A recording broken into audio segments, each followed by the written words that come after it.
Mel Tempest is known as a fitness business influencer, hands-on health club owner, ebook author, and presenter. Mel has known to be controversial, challenges the status quo, and lives outside the square. Her skill set is current on trends, savvy, and in demand. Her primary goal is to get more health club owners moving towards innovation, technology, and social media success. Her own success comes through tough and humble beginnings. Mel Tempest now presents to you the Gym Owners Podcast, more than just the business of fitness, proudly supported by National Fitness Business Alliance.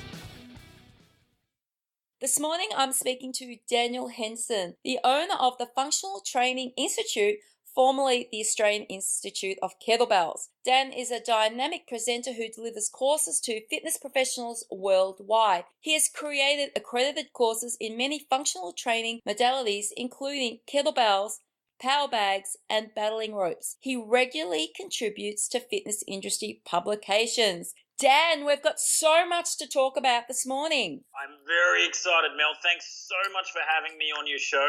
Hello to all the listeners out there. I hope you enjoy the conversation that Mel and I are about to have, and we're about to delve into some pretty serious stuff, aren't we, Mel? So let's get stuck straight into it, Dan. First of all, let's tell our listeners about the Idea Fit convention that you've just come back from and presented at. So a lot of our Australian listeners aren't familiar with the convention. So let's tell them what you were up to whilst you were over there. Fantastic, Mel. Yeah, it was a terrific experience for both me and our team. It was the first time we've ever presented in the US, and I had an absolute epic time. It was absolutely terrific. So the Idea World Conference, it's a great conference. Full kudos to the organisers and everyone that contributes to it.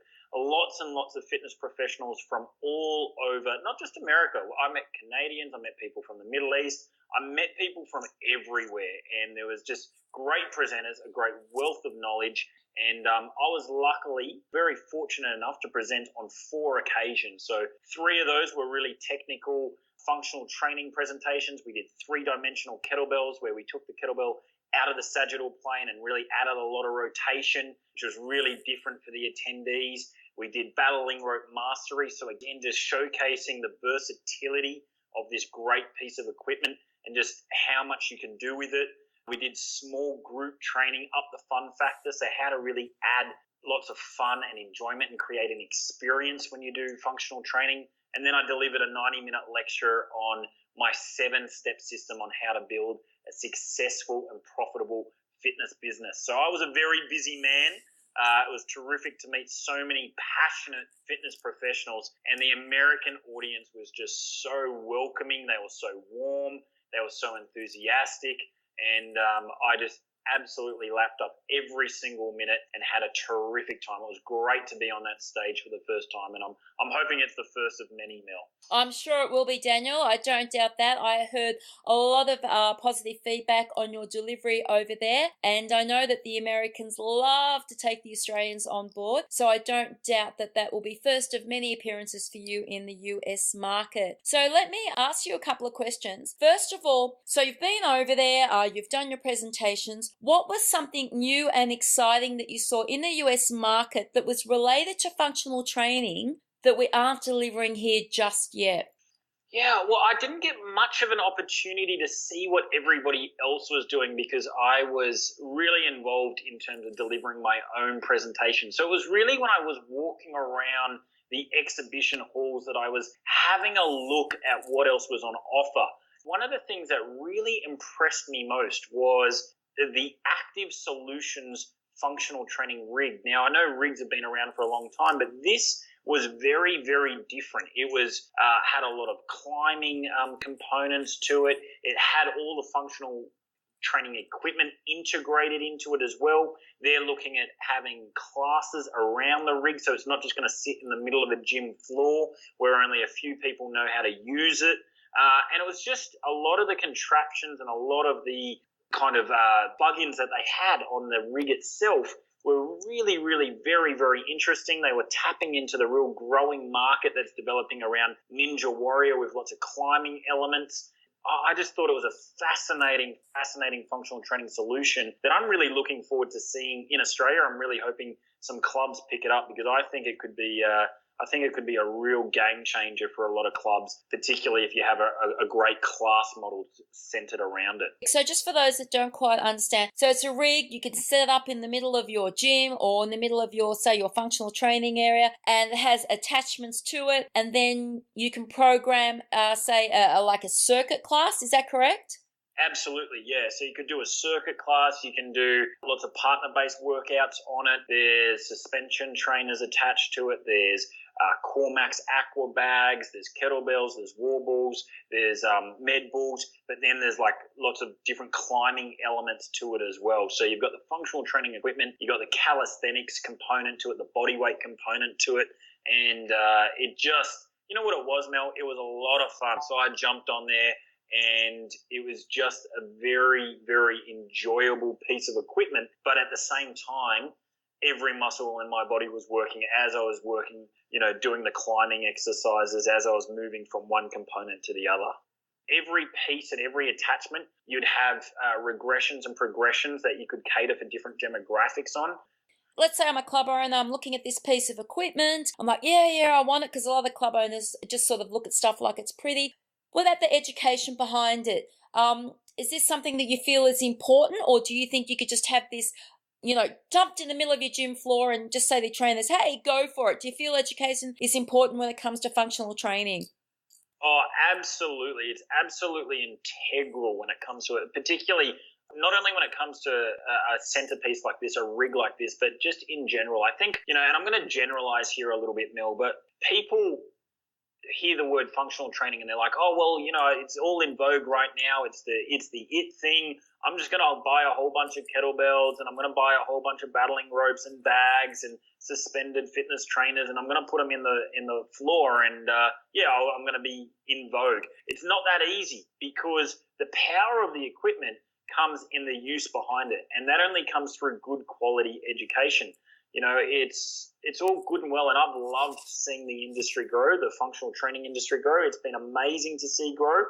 I was one of the real early adopters. You know, I was using a lot of this equipment 10 years ago in my own facility, so it's been terrific to see it grow. But what has been a concern for me is that it's actually not being used correctly. It's not being leveraged, and all it is it's just going to gather dust. People aren't going to elicit the full spectrum of benefits if they don't know how to use it, and they have to know how to use it through good quality education. And so really the onus is on the owner, it's on the management teams to have an education platform in place so the users, the clients, can actually get the most from it. And when they get the most from it, you're going to retain them a lot longer, they're going to get better results, and everybody's going to win. So, you know, they have to go hand in hand, where I feel a lot of gym owners only have one side of the equation correct right now.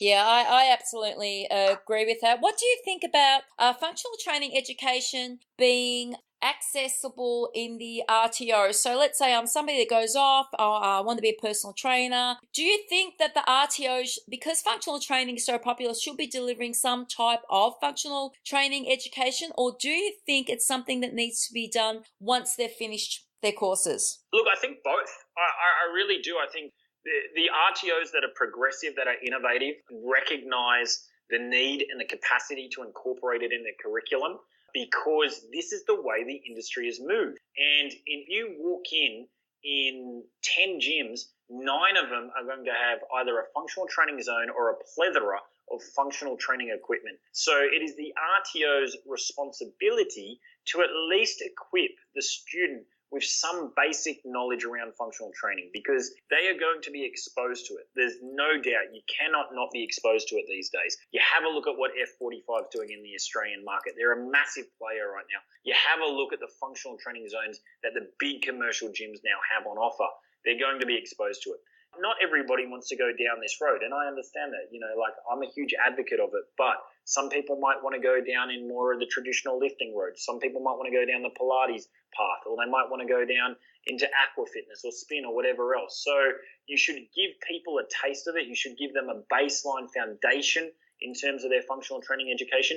And if people want to take this and they want to further develop themselves, if they want to really hang their hat on them being a functional training specialist and being different to other people in the market, then they should go and explore further education opportunities that are now, very, very available in the market. Yes, I certainly agree. And I think that, the functional training format is going to be around for at least, it's going to be strong for at least the next 5 to 6 years. And you were definitely correct in saying, places like F45, Jimmy Squats, he's a new player in the playground with functional fitness. And there's quite a few new ones starting to roll out. These small functional training boxes, they're popping up everywhere. And so I think it's really important for gym owners and for personal trainers that are just in a gym environment. It's important for them to go out, get educated, and to roll out similar smaller businesses within the big business. I think that this is how gyms are going to outride the next 5 to 6 years with functional training. I think gyms can stay profitable and not lose members to the smaller boxes if they start to create businesses within their business. And one of the ways that they can do that is by sending their trainers out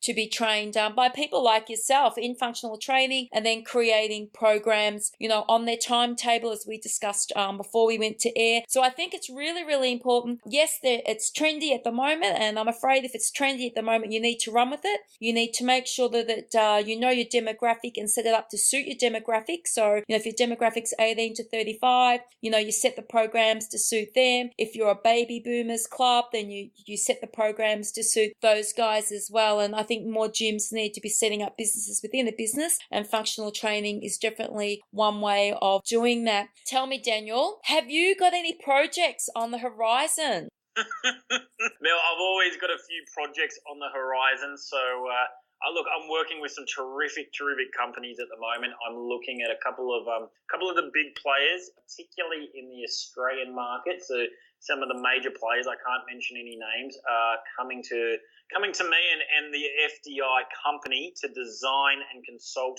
certain functional training programs to equip their professionals, their training teams with education, which is very exciting.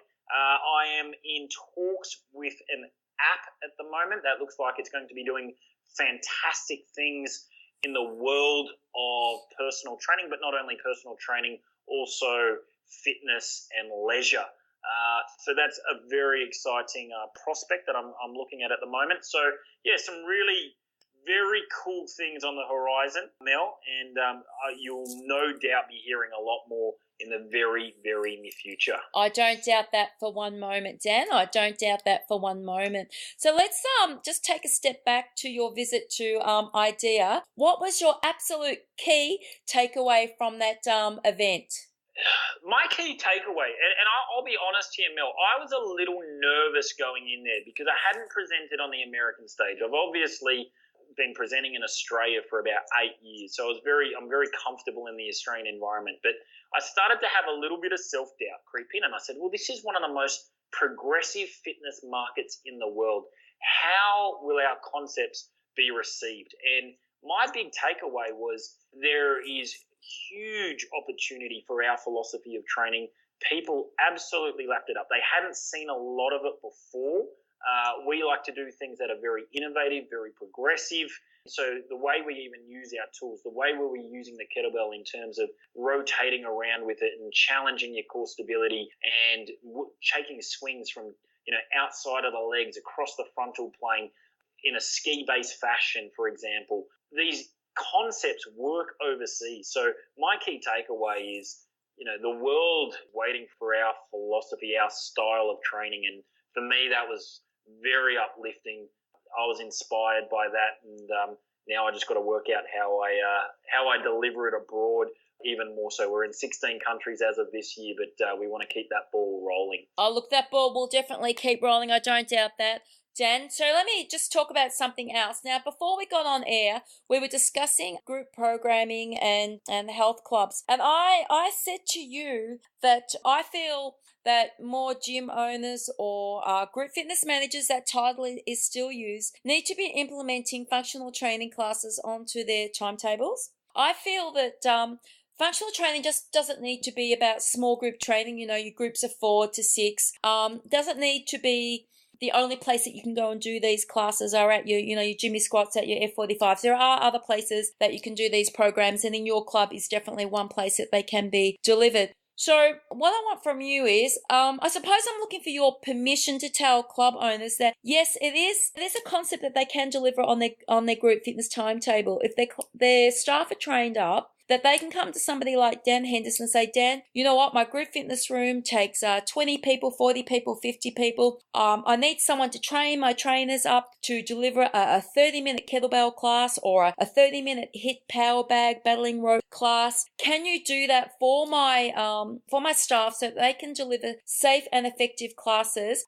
But at the same time, Mel, want to encourage gym owners to deliver this as a value product to the membership that the member already has at the club. So what I'm looking at is not saying to the members, hey guys, I'm going to upsell you, you've got to pay more. I want to deliver these classes on an active group fitness timetable that's already running up in the club. It's added value to the membership. If I send off 6 of my trainers to you, I say, Dan, this is what the concept that I want them to come back with. Is that something that you can deliver? Absolutely, Mel, and this is where we've really moved forward as an organisation. So we have 11 accredited courses, and those courses are run the same way anywhere across Australia or across our 16 countries.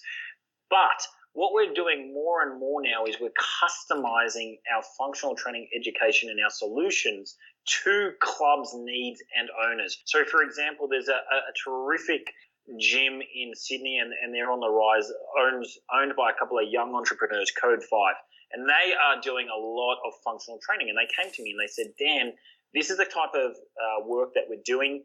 What do you feel would suit best? And I didn't want to just say, hey, just do our kettlebell course or just do our battling rope course. But after I understood their demographic, their needs, and what they wanted, I actually customized and designed a day which covered a whole scope of different training philosophies, functional tools, coaching, mindset, motivation within the space itself, and delivered that. And they derived so much more value from that as opposed to just getting a single qualification and certification and a tool. And we've now signed a retainer with that company so we can do this on a regular basis and create, instead of a cookie cutter approach, custom education that meets their needs and really suits their demographic. Yeah, I find that there's an enormous amount of practical training out there. You know, we're telling club owners, oh, you got to get this, you got to get this, you got to get this, but we're just not delivering the theory of it all. We're telling them this is what you should be doing, but we're not telling them how to do it. So that's great to hear that you're doing that, and I certainly hope that gym owners that are listening today take that on board and really pick up the phone and say, hey, Dan, you know what? I've got a couple of half an hour time slot on my timetable that could do with some of these kettlebells and power bag classes. You know, come out, train my team up, and then give the team some classes that are put together and that they can run with for the next 4 or 5 weeks. And as you said, then keep the education going on, because to be successful in today's market, you can't go to sleep. You've got to stay awake, got to keep yourself educated, you've got to keep yourself in the circle of what's going on, and you've got to keep your eyes out there all the time and your ears listening all the time. So as I said, I hope a lot of gym owners certainly take you up on that offer. So let's go into another area. What do you feel is the most controversial thing that's happening in the fitness industry at the moment in terms of education? Look, one of our big challenges, and I wrote about it today, and you would have seen it, Mel, is there's a lot of copycats out there. So whenever you have innovators, whenever you have early adopters, and I'll put ourselves, the Functional Training Institute, within that category, other companies like TRX, Trigger Point Therapy, you're going to have a whole bunch of copycats. You're going to have people enter the industry that are only after one thing, and that's delivering courses for money, and they're going to do it in a cheap and nasty fashion. So what I'm seeing a lot in the education space, which is challenging for us as well, is I'm seeing a lot of people piggyback on the success of the innovators and the early adopters and putting out substandard education, if I'm honest, putting out education that, Matt has a lot of credit points attached to it, but doesn't have much depth or value. So that's certainly one controversial thing that I'm seeing a lot within the industry. I think the other big thing as well is what I'm seeing a lot of is a lot of cookie cutter programs where everybody is being asked to do the same thing, and we're really not paying attention to people's individual differences in terms of their capabilities, in terms of their posture, in terms of their needs. And obviously that's challenging within a team or group environment, but I think, you should be equipped with at least a regression and a progression on the core exercise that you're delivering, so you can actually add that level of individualization and personalization. And so you're not just compounding maybe some of the asymmetries, weaknesses, or issues that they may have. So there's a few things that I'm just saying that I think could be improved in our industry if we want to continue to move forward. So I'm a gym owner, Dan. I want to put my my team through some kettlebell training, but I have no knowledge myself. I'm one of these gym owners that just sort of, I'm going to open up a gym. It's my superannuation. Let's run with it. The fitness industry is growing really fast at the moment, and I've got this attitude. I'm going to make a lot of money. What do I look for? What's the first thing that I need to look for in order to know that my trainers are going to be educated by somebody that knows their stuff? Yeah, I would be looking, so there's a few things that I'd be looking for. I'd be looking for longevity. So how long have they been in the industry for? Are they have they got a proven track record of success? How long have they been delivering courses? How many courses? How many regions? Having a look at some social proof, some results that some of their customers have had, both as PTs and gyms. I would be looking at their training materials. What level of depth are their training materials? How big are their manuals? How many references do they have? How comprehensive are they? Is this a little mom and pop shop that they're just running on the side, or is this a fully systemized business that has lots and lots of support as well? So that's what I'd be looking for from an owner. I'd be looking for experienced presenters and facilitators, people that have been in the industry a long time and that have lots of credibility attached to them as well. So they're the questions to ask, so you don't get duped, so you don't just, you don't want your education to just, you don't want to make it purely based on price. It obviously comes into it. Economics always does, but you want to ensure that you actually get the outcome that you're paying good money, that you achieve the outcome that you're paying good money to achieve. Let me ask you this. What's an absolute warning light? So here I am, I'm a club owner, I'm talking to people about getting the training done. What's something that should alert me to, this isn't quite right? Yep, if they haven't been in the industry very long, support teams, if they haven't delivered many workshops, if they can't tell you how they learnt their craft, if they can't give you social proof, all of those things I'd be asking for. You should be able to see on their website how long they've been on operation for, who their customers are, how they, what their background is. You should be able to get a good idea of their professionalism based on their videos, based on their blogs. So everything we do at EDI, like if we do videos, we hire a professional videographer. We've done videos for 7 years.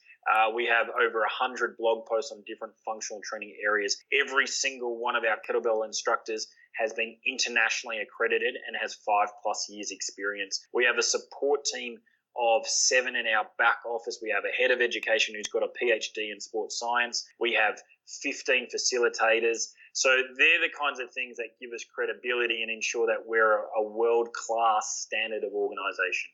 Sounds fantastic, Dan. So for any of the club owners that are listening, what upcoming courses do you have? Look, the program that I'm most proud of, Mel, is our Master Functional Trainer program. So what we didn't want to do is we didn't want to just train people in tools, but rather we wanted to go, here is a system and here are how tools fit within the system. So it's a very different model. A lot of these certification companies are just, here's 50 different exercises you can do with a kettlebell. What we wanted to train is, here's how you should train people to get the best results from their training, whether it's a sedentary person that's never exercised in their life or whether it's an athlete. The protocol should be the same. First, you want to screen them. You want to undertake a functional movement screen. From there, you're going to undertake a client interview, doing motivational interviewing, and you're going to create a program that addresses their needs as well as what their desires. From there, before we even start loading them up, let's restore function and movement. Let's then teach the functional movement patterns in an unloaded state. Then let's start loading them up. Then we can start adding more dynamic pieces of equipment and more integrated strengths such as Olympic lifting and the like. So really what we have is a model, and that model is available across 16 different countries. It's called our Master Functional Trainer. You get certified in 7 different certifications, but more importantly, you see how each one is aligned to the other one, how they complement one another, how they build on one another, and you now have a training model that you can implement with any and everybody. Wow, that sounds absolutely amazing. I really like the sounds of that. So I get you into the club and you set my trainers up. You've spent a couple of days with them, and I'm going to launch this in my club. Are you able to give the club owner marketing tools to help them promote it across social media? Yeah, absolutely we can. So we know all the benefits and the outcomes that these programs, that these philosophies, that these classes will deliver. So we can absolutely create great marketing materials that communicate those messages. We have a huge library of professional functional training images that we can use. We have great videos so people can see what takes place and the excitement, the energy, and the results that people get from functional training. Amazing. All right. So in closing, let's just take a step back through all the things that we've discussed. We've discussed, obviously, your trip across the globe and how the US market embraced Daniel Henderson and the Australian philosophies. That's absolutely fantastic to hear for you. We've discussed education, and we've also discussed, the controversy behind education as well. Is there anything in closing that you'd like to pass on to any of the gym owners or the PT owners that might be listening this morning? Yeah, I mean, I just implore you to, and it doesn't have to be with us, but I just implore each and every one of you to continue to learn. Functional training is here. It's not a fad. It's not going away. It's going to play a very pivotal part in your success. It's going to play a very important part in your client acquisition, attraction, and retention. So you need to embrace it. And good quality education, good quality programming will enable you to deliver an incredible experience. So, I'm imploring you to continue that investment, because it will deliver huge dividends for you. My key takeaways from our discussion: I love it that functional training is suitable for all demographics. Yes. I really think, the baby boomers market, it's so massive and nobody's doing anything with these guys. I'm a baby boomer, and I love functional training. I love teaching kettlebell classes, and I just look at all the women and men out there that are my age that could be embracing this and doing it in the group fitness room. And I just really want so many more gym owners to jump on board and just say, this is not just a young person's tool. This is an older person's tool too. I mean, it's a great product for anybody that does not have coordination. So if you don't know your left from your right, you have a big market out there to teach functional training to. The baby boomers are definitely one group, and the younger market are definitely another group as well. My other takeaway from it is, yes, group programming on a group fitness timetable is an absolute must. Club owners, if you don't want to charge for small group training, and there's probably a lot of people going, Mel, why are you saying that? Well, sorry, I am, because you can add this program, you can add kettlebell classes, you can add battling rope classes to your timetable, add it as added value for your members, and that will most certainly retain them. And most importantly is that education is the key to success. Doesn't matter how old you are, if you're not learning, you're not growing, and if you're not growing, you're going to go poor. So all I can say, Dan, is thank you very much for your time this morning. Please tell our listeners where they can get a hold of you via email and also your mobile number. Yeah, fantastic, Mel. Thank you so much for the opportunity. It's been an absolute pleasure. So if you want to get in touch, please do. I can help answer any questions and help you out with your functional training needs, education questions. More than happy to do so. I love doing this. So email dan@functionaltraininginstitute.com. So it's dan@functionaltraininginstitute.com. And my mobile is 0408 352 392. So that's 0408 352 392. And please get in touch. I'd absolutely love to hear from you. Well, thanks again, Daniel. And thank you also to Gym Click Media, who look after our Gym Owners Business podcast for us each week. Also, thank you to the National Business Fitness Alliance with Thomas Plummer and CFM, which is Creative Fitness Marketing. Every club needs to tap into CFM. Dan, until we meet again, thank you very much and we'll chat soon. Pleasure's been all mine. Thanks, Mel. Thank you for joining the Gym Owners Podcast, sponsored and supported by National Fitness Business Alliance and Gym Click Media. Find Mel Tempest on Facebook, Instagram, and LinkedIn. Join us next time for the Gym Owners Podcast.